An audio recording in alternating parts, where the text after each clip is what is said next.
व्यक्ति जो आज भी 92 साल का है, हरियाणा के चरखी दादरी के एक गांव में रहता है और जब वो अपने पहले जीवन की कहानी सुनाता है तो वाकई में हमारे रोंगटे खड़े हो जाते हैं। आइए जानते हैं कौन है वो व्यक्ति, कैसे वो अपने पिछले जन्म की कहानी सुनाता है। आइए सुनते हैं मेरे साथ। नमस्कार, मैं महक चौधरी आज आपके सामने हरियाणा के चरखी दादरी जिले से एक गांव की सच्ची कहानी लेकर आई हूँ। इस कहानी में एक व्यक्ति का नाम होता है अमरचंद, जो कि 3 घंटों में मरकर दूसरा जन्म अपने ही शरीर में लेता है। इस कहानी में जो अमरचंद है ये 9 साल का है और ये उस समय की बात है जब हमारे देश में कोई भी बीमारी महामारी का रूप ले लिया करती। वैसा ही दौर चल रहा था उस समय। ये बच्चा 9 साल का होता है। सभी गांव में हैजा की बीमारी फैली हुई थी। हर घर में एक ना एक व्यक्ति खाट पर लेटा हुआ मिलता और हैजा जैसी बीमारी की वजह से कमजोर हुआ मिलता। ऐसा ही दौर होता है अमरचंद जी के घर में। अमरचंद जी जिनका नाम है, जिनकी उम्र 9 साल है, उसके 2 बड़े भाई हैं और उसकी दादी है, उसके दादाजी हैं और मम्मी है और पापा हैं। बहुत भरा पूरा परिवार है। एक उनके घर में बैठक है क्योंकि जो अमरचंद है उसके जो दादाजी हैं वो बहुत बोलने चालने वाले व्यक्ति हैं, यानी कि जो सामाजिक व्यक्ति होते हैं वैसे हैं। और वहीं पर अमरचंद को लिटाया गया है। अमरचंद का इलाज चल रहा है और एक डॉक्टर आता है।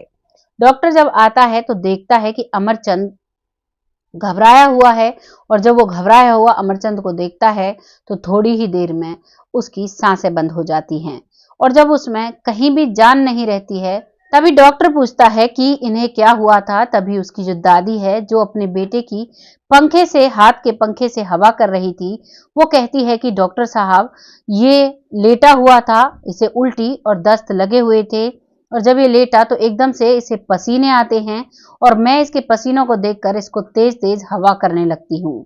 ये पंखे को भी बंद कर देता है और आसमान की तरफ देखने लगता है और बहुत ज्यादा पसीने इसे आते हैं और उसके बाद ये अपनी आंखें बंद कर लेता है। जैसे ही मैं इसका ये सब कुछ देखती हूँ, मैं तुरंत इसके पिता को बोलती हूँ कि डॉक्टर को बुलाकर लाओ और वो आपके पास जाते हैं। तब तक आप आते हैं, तब तक ये ऐसे लेट जाता है।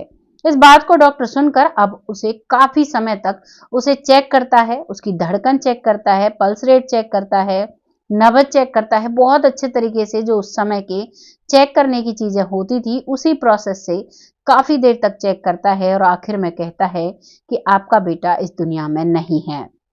इस बात को सुनकर पूरा परिवार रोने लग जाता है, पूरा परिवार परेशान हो जाता है। इधर जो डॉक्टर है वो भी परेशान हो जाता है क्योंकि उस दौरान गांव में एकाध ही डॉक्टर हुआ करते थे और वो डॉक्टर सारे गांव को बहुत अच्छी तरह से जाना करते थे, सभी बच्चों को अपने बच्चे माना करते थे। वो डॉक्टर की भी आंखों में आंसू आ जाते हैं, लेकिन भगवान की करनी के आगे कोई क्या ही कर सकता है। और इस बात को मानकर अब डॉक्टर वहां से जाने लगता है। घर वाले उसकी अंतिम क्रिया करने लगते हैं अमरचंद की और तैयारी करते हैं, कुछ सामान लेकर आते हैं और उसके बाद फिर उसे नहलाया जाता है। नहलाने के बाद उसके कपड़े, उसके शरीर को पोंछा जाता है, उसे कपड़े पहनाए जाते हैं और फिर उसे कांटी पर किस दिया जाता है। जब उसे कांटी पर किसा जा रहा था तो उसकी दादी, उसकी माँ और भी पड़ोसी सब बहुत जोर से रो रहे थे और उसकी दादी उसके चेहरे पर हाथ फेरती है। तभी वो दादी कहती है कि मेरा पोता तो गर्म है, मेरा पोता जीवित है, कोई इसको देखो। और जैसे ही वो हाथ फिराती है तो उसकी आंखें खुल जाती हैं और फिर तुरंत उसे काटी में से खोला जाता है।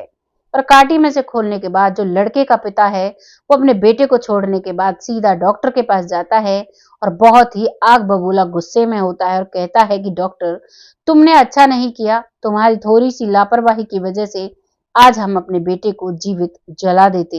ये तुमने कैसी रिपोर्ट दी थी? तुमने क्यों कहा था कि हमारा बेटा अब इस दुनिया में नहीं है?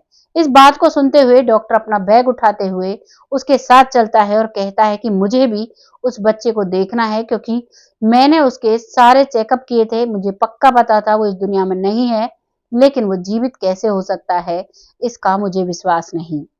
वो पिता वहां से आता है, पीछे पीछे डॉक्टर आता है, बोलता हुआ आता है कि मैंने सच में बहुत अच्छे से चेक किया था, मेरे 20 साल के करियर में आज तक ऐसा नहीं हुआ, आज कैसे ऐसा हो सकता है कि एक मृत व्यक्ति जीवित हो सकता है। अब वहां पर डॉक्टर आता है डॉक्टर उससे बात करता है, उसे चेक करता है, अब वो बिल्कुल नॉर्मल था, ना ही उसे हैजा था, ना ही उसे कोई बीमारी थी, बिल्कुल ठीक-ठाक वो लेटा हुआ था।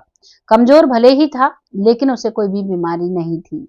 इस बात को देखकर डॉक्टर बहुत हैरान हो जाते हैं और डॉक्टर अब उसी से पूछने लगते हैं, कहने लगते हैं, "बेटा अमरचंद, तुम्हें क्या हुआ था? तुम बेहोश कैसे हो गए थे?"